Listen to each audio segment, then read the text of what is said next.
चाकूर तालुक्यातील विविध गावातील कार्यकर्त्यांनी केला उत्तमराव वाघ प्रतिष्ठानमध्ये प्रवेश। उत्तमराव वाघ प्रतिष्ठानला सामान्य जनतेतून प्रतिसाद।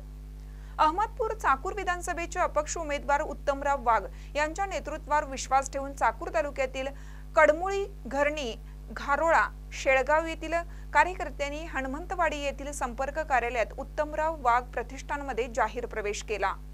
या प्रसंगी उत्तमराव वाघ यांनी सर्व कार्यकर्त्यांना उत्तमराव वाघ प्रतिष्ठानमध्ये जाहीर प्रवेश दिला। सर्व प्रवेश केलेल्या कार्यकर्त्यांचे स्वागत करून पुढील वाटचालीस शुभेच्छा दिल्या। या प्रसंगी कैलास जाधव, शिलवंत कांबळे, ऋषिकेश नातू, तुकाराम जाधव, गणेश बेलारे, रशीद तांबोळी, राहुल जाधव, संदीप पनाटे, अजित शेख, राजू पाटील, अक्षय जाधव, पंकज देशमुख, दयानंद वाघमारे, नेताजी जाधव आदींनी प्रवेश केला।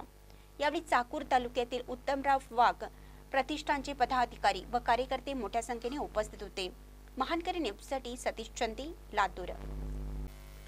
ताज्या बातम्यांसाठी महानकरीला सबस्क्राइब करा आणि बेल आयकॉनला क्लिक करा।